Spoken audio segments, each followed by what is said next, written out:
Faire une suite à un bon film, c'est jamais facile, et pourtant, avec celui-là, ben, ils ont vraiment réussi.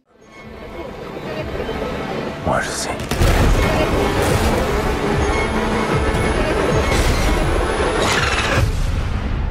Les gens qui restent ne valent pas la peine d'être sauvés.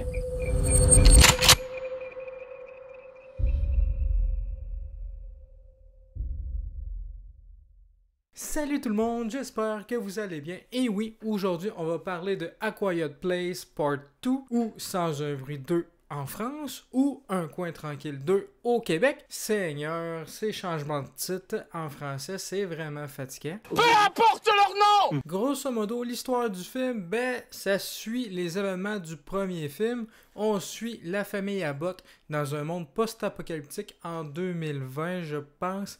En tout cas, ça fait 1 an que le monde est envahi par ces créatures, on sait pas trop c'est quoi. Ces créatures qui sont attirées par le bruit, donc il faut survivre sans faire un son, ou presque. Pour plus résumer l'histoire du film, ben, la famille Abbott doit quitter leur maison suite aux événements du premier film, puis ils vont trouver sur un autre survivant qui s'appelle Emmett, joué par Cillian Murphy. Grosso modo, c'est ça l'histoire du film, sans trop spoiler. Je le dis tout de suite, il n'y aura pas de spoiler sur le deuxième film, mais par contre, je vais spoiler un peu le premier film. J'ai comme pas le choix. Là. Pour tout vous dire, moi, le premier film de A Quiet Place, je vais appeler ça Sans un bruit, là, comme ça, je me tromperai pas dans les 3 noms. Là. Moi, le premier Sans un bruit, je l'ai vraiment adoré. J'ai vraiment tout aimé du premier film, que ce soit le montage sonore, la musique, le jeu des acteurs, le casting, la réalisation. Le son, il est vraiment incroyable dans ce film-là, les effets spéciaux, vraiment, j'avais vraiment tout aimé du premier film, A Quiet Place. Puis c'était quand même assez tragique et émouvant aussi à la fin, hein,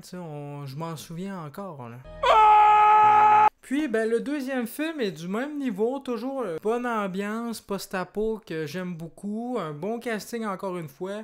Cillian Murphy, ça fait vraiment plaisir de le voir dans un film comme celui-là, surtout quand on l'a vu dans le film 28 jours plus tard, donc ça fait vraiment plaisir de le revoir dans un film post-apocalyptique, même si c'est pas du tout le même genre. Puis bien sûr, il y a toujours Emily Blunt qui est toujours parfaite dans son rôle également. Puis aussi une petite apparition de John Krasinski, qui est également le réalisateur, scénariste et producteur du film, tout comme le premier d'ailleurs. Donc oui, pour donner mon avis rapidement, j'ai beaucoup aimé le film, mais je le trouve en dessous du premier film. Peut-être parce que c'est plus autant surprenant que la première fois, peut-être que l'histoire, je la trouve un peu trop classique, même si c'est normal d'aller dans cette direction-là en quelque sorte. Mais oui, la tension, la peur, le suspense est plus ou moins présent dans ce deuxième opus, contrairement au premier. Puis en même temps, je peux comprendre, hein, tu sais, le premier film était vraiment surprenant. On voyait dans la bande-annonce le personnage d'Emily Blunt qui devait accoucher, mais qui devait pas faire de bruit. Tu sais, c'était vraiment stressant, puis on se demandait comment qu'elle allait faire pour survivre. Mais dans ce film-là, il n'y a pas de gros trucs comme celui-là dans le deuxième film.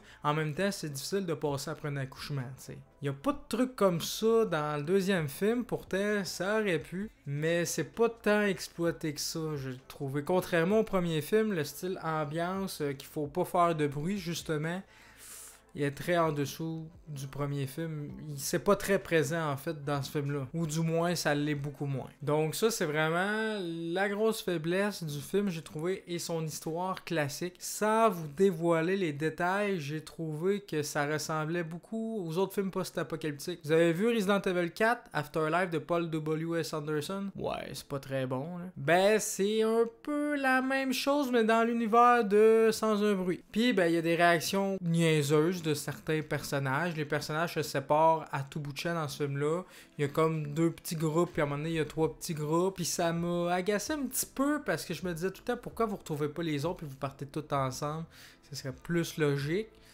Mais non, ils font pas ça. C'est sûr qu'il y a peut-être des raisons pour lesquelles les autres personnages ne suivent pas les autres personnages, mais quand même, je trouvais ça quand même assez gros. Là. Il y a quand même quelques bonnes surprises, un peu à la Walking Dead, je vais pas spoiler, mais ça c'était vraiment l'une des meilleures scènes du film, avec l'intro du film aussi, la séquence flashback du film du jour 1 de quand ça arrive, ça c'était vraiment le fun de voir la famille ensemble, heureuse, unis avec leur fils qui est décédé dans le premier film aussi au début. Donc c'était vraiment le fun de voir ça, de voir le début de l'invasion de ces créatures-là.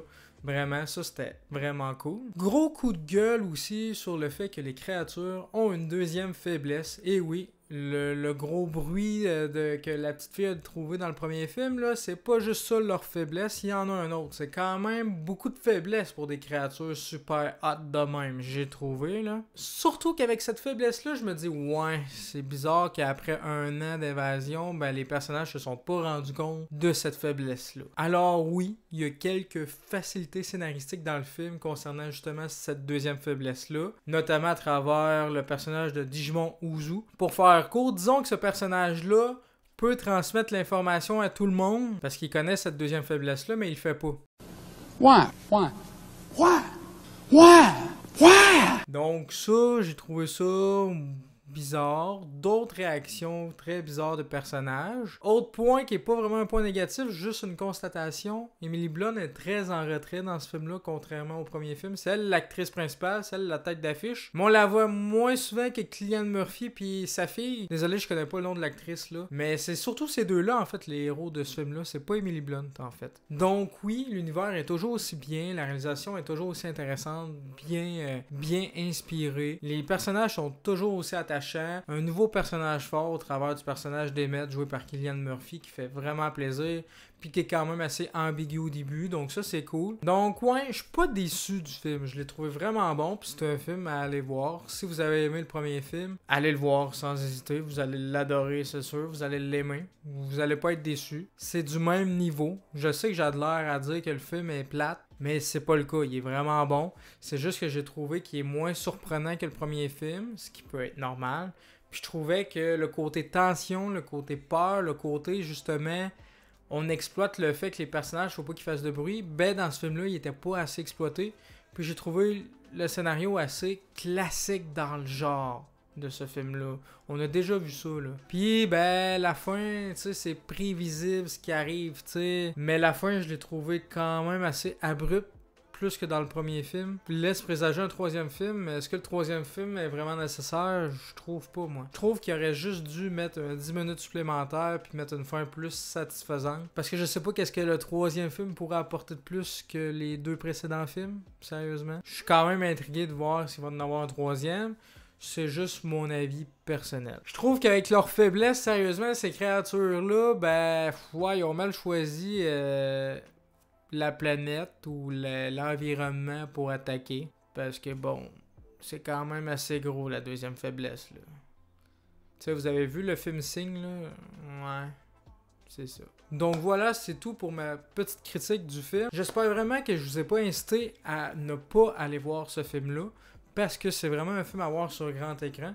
D'ailleurs, petit plus, avant que le film débute, il y a un petit message de John Krasinski qui remercie les spectateurs d'aller au cinéma, justement, de continuer à faire vivre les cinémas et d'aller voir son film sur grand écran. J'ai trouvé ça très cool de la part de l'acteur, mais aussi du réalisateur scénariste du film. C'était vraiment bien comme message d'encourager les cinémas et de les faire vivre. Donc vous, est-ce que vous avez hâte de voir le film? Dites-moi ça en commentaire sous la vidéo. Si vous avez vu le film, est-ce que vous l'avez aimé?